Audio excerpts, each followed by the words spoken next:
So I'm spending my 20s there.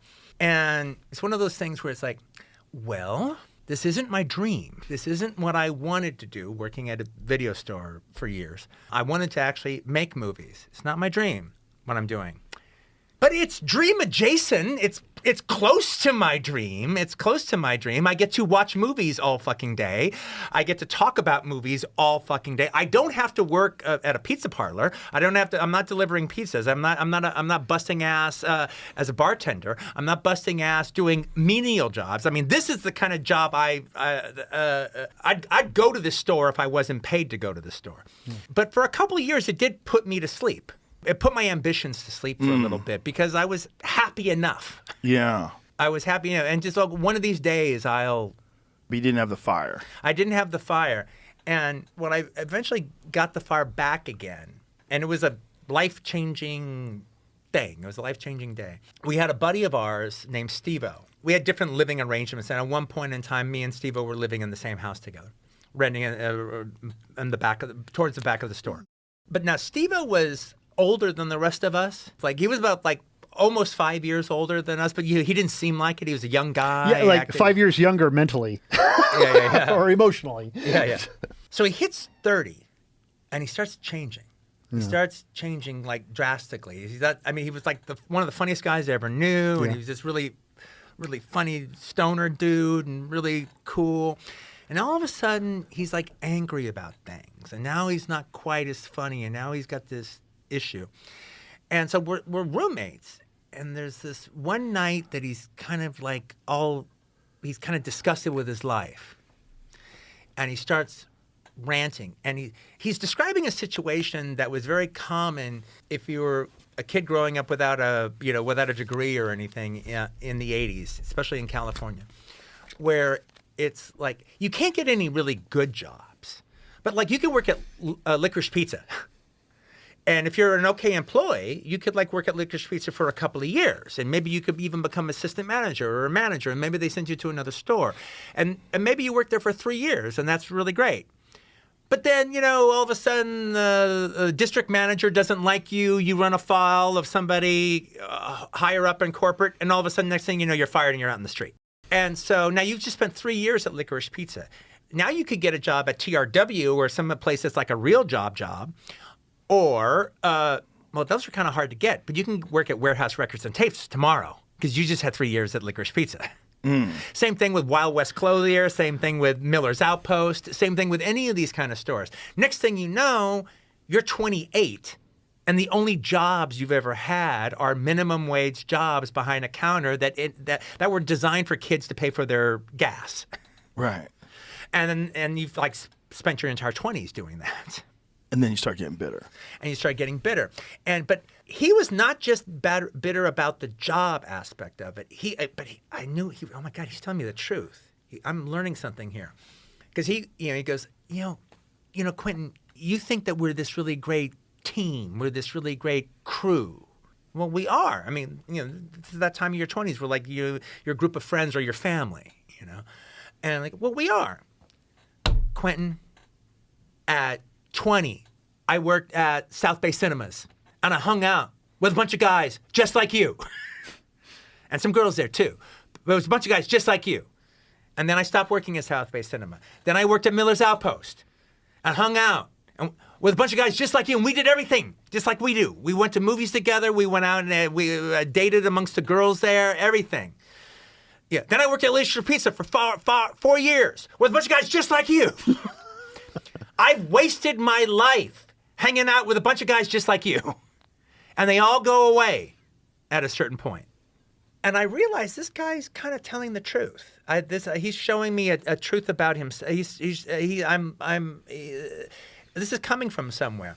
And then all of a sudden, he still hung around us. He still liked us. But then he started making it a point to touch base with some of his high school friends that were still around. So he's not just hanging out with guys 4 years younger or 5 years younger than him. Anyway, I'm turning 25 around this time. So I'm having my own what have I done with my life so far? So far, fucking nothing. So I'm having my own little anxiety hitting 25, but I'm seeing what it's like 5 years from now. Yeah. when you turn 30. A window to the future. When you're turn 30 and you're in this situation. And there was like one night that I had what I used to call, I would do it every once in a while. I haven't done it in a long time, thankfully. I would have a Quentin Detest Fest where I'd stay up all night long. And rather than give myself excuses, I would look at everything that I'm fucking up in my life or everything I'm not doing or whatever and just not give myself any fucking excuses out. Just like nail it. And I would spend like all night laying out everything I'm doing that's wrong. And then I would spend the last 2 hours figuring out how I can change it. And as opposed to just doing it and then going to get some sleep and then you forget about it and fall back into your routine, I decided to change my life. And I was like, look, the problem is that I'm living in the South Bay, and even though I drive to Los Angeles, I got to not worry about this job anymore. I got to just move to Hollywood. I got to get involved there. I got to meet other people that are in the business. And then if I have to work manpower jobs, where you just work like 4 days at this place and 4 days at that place, well, then that's fine. And by the way, I shouldn't be making money until I'm making money doing what I want to do. And not that that was ever a danger. All right, but then, the next thing I knew, I moved out of the South Bay. And then I couldn't move into Hollywood. I couldn't afford Hollywood, but I could afford Koreatown. And that was close enough. And literally the minute I kind of moved out there, I met a guy who wrote low-budget horror movies. And then through him, I met other guys that wrote low-budget horror movies. And this guy who directs a few low-budget horror, and this guy who produces a couple. And but yeah, you meet one person and that introduces you to 3 other people. Now all of a sudden I actually knew people who were actually making movies. And the thing about it was like, also, well, if these guys can do what I can do, because they weren't too special. Right. Yeah. And then literally, it wasn't like everything changed, but like within a year and a half from moving out of the South Bay and moving into the Hollywood area, within a year and a half, I was finally able to make a living as a writer. Getting like a $7,000 for this rewrite on this script over here, $4,000 for this polish over here, another $10,000 for this rewrite over here. Well, shit. I mean, I would make $10,000 a year through all my 20s before that point. So if I can make $15,000 from writing, oh my God, that was the greatest thing in the world. Wow. But it just takes being around people that are actually doing it, so you realize it's possible. Well, it's the realizing it's possible, but it's also a situation where it's like, as opposed to talking to your buddies about comedy in Minnesota. Your buddies who like comedy. No, you're at the Comedy Store and you're dealing with comedians every fucking night. Yes. And you're in the place where the shit happens and you're hearing how the laughs work. But also, like, what's going on. Oh, Caroline's Comedy Hour is doing the tryouts for this. Yeah. And Chuckles is doing this thing or that thing. Oh, and there's this sitcom going on. There's the funny neighbor guy. Yeah. At any moment, you're plugged in. Yeah. At any moment, there's a circle of people rising in any industry. Yes. And it's just a matter of finding those people, and those people will all gravitate towards the same things. Yeah. Yeah, and they have the thing where it's sort of like, hey, Benny, we have a spot for you that could be really, I can't do it.